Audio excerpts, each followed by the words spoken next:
Hello everyone, let's discuss about the tragic history of the life and death of Dr. Faustus.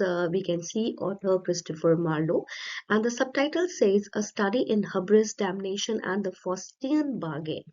Okay, now what we are going to explore in this our PPT, we will see about the qualities and the major life points about Christopher Marlowe. He was born in 1564, same year as of Shakespeare University, Wit, educated at Cambridge, known for his mighty line blank verse, aesthetic reputation and the rebellious nature.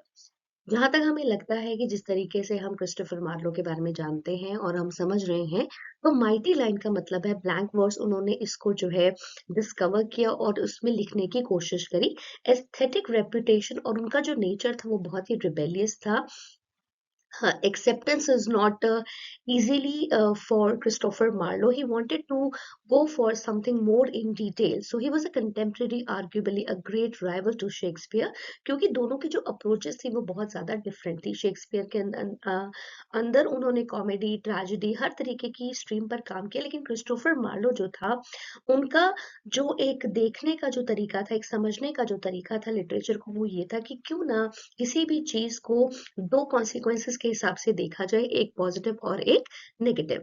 So his life was very short, violent. He was killed in a Tavern brawl at age of 29, officially over a bill, though many suspected it was a political assassination. तो कई बार लगता है लोगों को कि जैसे किसी की जिंदगी छोटी होती है या वायलेंट होती है, यानी कि उनकी जिंदगी में जो नेगेटिविटी थी वो उनके आसपास भी बहुत ज्यादा थी और उनका जो है वो कत्ल भी हुआ था उस टाइम पर, लेकिन उसे एक पॉलिटिकल असैसिनेशन यानी कि उसको एक षड्यंत्र माना गया, प्लॉटिंग माना गया, और इस तरीके से उनकी डेथ हो गई बहुत ही छोटी उम्र में। और उनके जो मेजर वर्क्स हैं वो है टेम्बरलेन, द ज्यू of Malta, Edward second and doctor fosters. और डॉक्टर फॉस्टर्स जो है वो अपने आप में एक बहुत ही खूबसूरत जो है वो नॉवल है, और हम इसको जिसको ड्रामा जिसको हम बोलते हैं वो तो उन्होंने अपनी उस लाइफ में उसको लिखने की कोशिश करी, नहीं got a very beautiful reputation as well.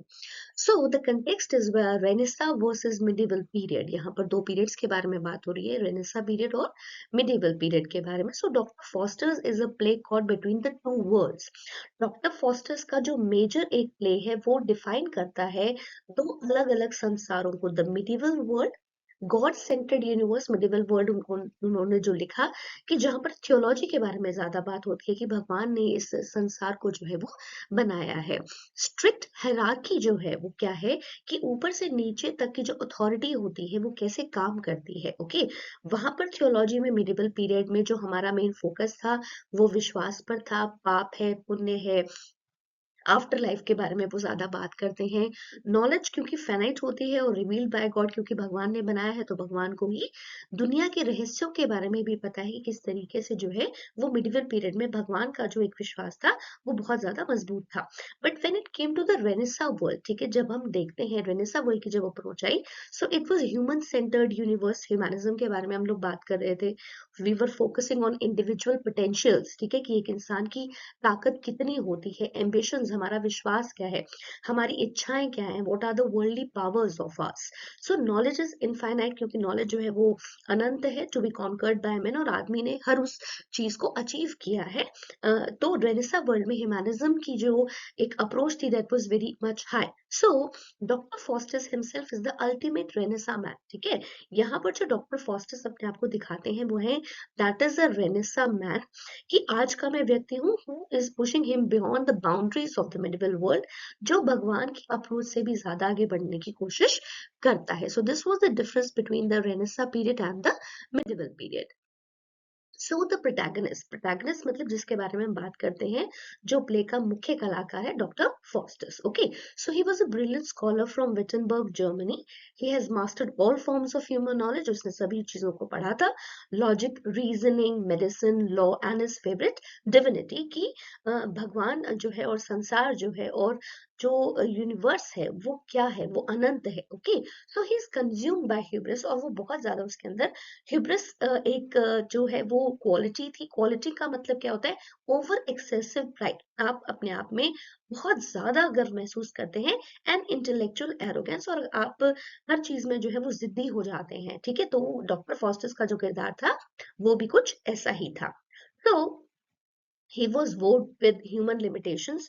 उसको अच्छा नहीं लगता था कि आदमी यहीं पर आकर क्यों रुक जाता है, उसकी क्या लाइंस जो है वो बनी हुई है, वो वहीं पर आकर क्यों उन चीजों को क्रॉस नहीं कर पाता, क्योंकि वो अपने आप क्यों नहीं भगवान है। क्योंकि जब उसने बहुत सारी चीजों को नॉलेज गेन करी है, उसने बहुत सारा काम किया है, so how man can be bounded into limitations. तो एक आदमी को किसी भी बाधाओं में क्यों बांधा जाता है। सो ही डिसमिसेस ऑल नॉलेज। तो वो इस तरीके की नॉलेज को बिल्कुल और उसके अगेंस्ट चला जाता है कि मैं इसको एक्सेप्ट नहीं करता।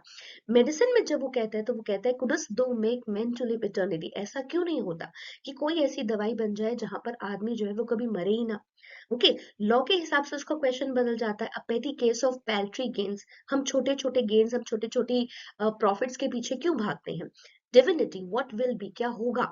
शैल बी, क्या हो सकता है। डिविनिटी अड्यू, क्योंकि जो व्यक्ति जो है वो अमर होना चाहिए। So he turns to the one thing left. और वो क्या करता है वहां पर, तो अपने आप को एक और चीज की तरफ मोड़ लेता है, that is necromancy, that is magic.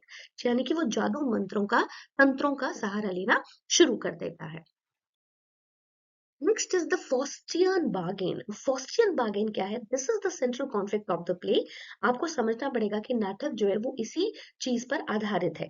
So Faustus summons the demon मेफिस्टोफेल्स। ठीक है, फॉस्टस जो है वो क्या करता है, भगवान को ना पूछकर वो राक्षस को पूछता है, दैट इज मेफिस्टोफेल्स। ओके, तो दोनों के बीच में एक डील हो जाती है। फॉस्टस गेट्स, अब डॉक्टर फॉस्टस को कुछ चीजें मिल जाती हैं, that is 24 years of absolute power. उसे 24 साल मिलते हैं एब्सोल्यूट पावर के, with Mephistopheles as his personal servant. और अब वो जो डीमन है, डीमन यानी कि वो जो राक्षस है, वो उसका पर्सनल सर्वेंट बन जाता है टू लिव इन ऑल वोलuptuous। और अब वो जो है अनंत तक जिंदा रहेंगे। सो फॉस्टस गिव्स, अब यहाँ पर डील क्या है, अब डॉक्टर फॉस्टस को मिल तो बहुत कुछ गया, नाउ डॉक्टर फॉस्टस को डीमन क्या देता है।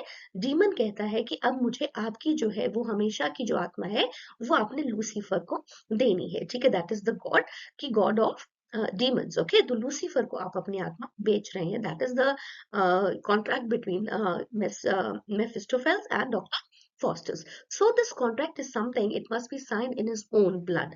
अब उसके खुद के खून में वो बॉन्ड साइन होना चाहिए। His blood congeals physical warning from his own body, but वो उसको इग्नोर कर देता है कि जो भी मेरे शरीर से खून बह रहा है मुझे उसकी परवाह नहीं है, लेकिन he signs the bond. Okay, so अब की कैरेक्टर क्या है, the major demon Mephistopheles, who is that. अब वो है क्या, actually he is not tackling women, with villain नहीं है, but a tragic damned figure है। लेकिन वो भी एक मजबूर आत्मा है। ठीक है, he is bound to Lucifer, उसके अपने भगवान के पास उसकी आत्मा गिर हुई है, exist in a state of perpetual torment. और हमेशा वो जो है एक डर के साए में जीता है। सो रियली उसको क्या लगता है कि अब उसको जो है जो भी करना है, he will definitely agree to the things given by Lucifer. So he openly warns Faustus, वो Faustus को आगाह करता है about the horror of hell, कि आप देखिए कि आप जब नर्क में जाएंगे तो वहां का क्या हिसाब है ना। हिसाब मीन्स वहां कैसे लोग जिंदगी जीते हैं, क्योंकि हमें कहा जाता है ना कि अच्छे कर्म करेंगे तो आप स्वर्ग में जाएंगे, बुरे कर्म करेंगे तो आप नर्क में जाएंगे। तो यहाँ पर अब क्या है, उस नर्क की जो है वो व्याख्या वो बताता है। ठीक है, so what is the key code जो आप अपने पेपर में लिखने वाले हैं, that is why this is hell, ये नरक क्यों है। Nor am I out of it, मैं बाहर नहीं हूँ। थिंग्स दो दैट आई, हो सकता है मैं हो जाऊं बाहर। Who saw the face of God, जिसने भगवान को देखा है। But I am not tormented with 10,000 हेल्स, लेकिन मुझे पता है कि मुझे नरक नहीं मिलेगा। ओके, बट क्या चीज है यहाँ पर, वो doctor Faustus doesn't listen to Mephistopheles. अब वो उसको नहीं सुनता है, ही इज टू एरोगेंट, वो बहुत ज्यादा मतलब गुस्से वाला है, नाराज है और बहुत ज्यादा जिद्दी है, to listen to the directions and the warnings. अब वो किसी भी वार्निंग्स को नहीं सुनता है बेटा। So the major symbolic characters, symbolic characters में है the good angel and the evil angel, अच्छा एंजल और बुरा एंजल। फरिश्ते में हम दो लोगों को देखते हैं।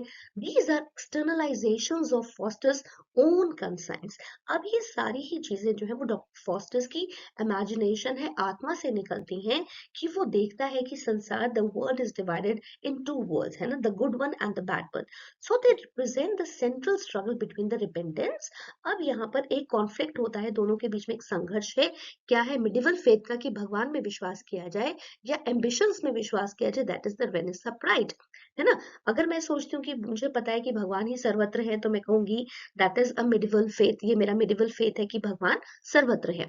बट माई एम्बिशन इज कि मैं भी भगवान बन सकती हूँ, this is my ambition, so that is my renaissance pride, जो ह्यूमैनिज्म के साथ जुड़ी होती है।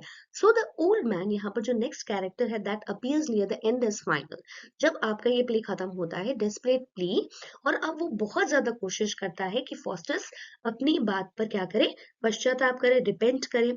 सो ही रिप्रेजेंट्स ट्रू, वो बिल्कुल बताता है कि बिल्कुल सही, भगवान में विश्वास होना चाहिए, भगवान की मर्सी हमें मिलना चाहिए। सो डॉक्टर फॉस्टस जो है वो मूव हो जाते हैं, यानी कि उनको लगता है कि हाँ कुछ मैंने गलत किया है, but Mephistopheles threatens him back into despair, लेकिन वो उसको वापस खींचता है उसी जगह पर। सो these are the central characters, आप इसको देख सकते हैं। Okay, tomorrow we will continue from act 1 to 2, the pact, the plot.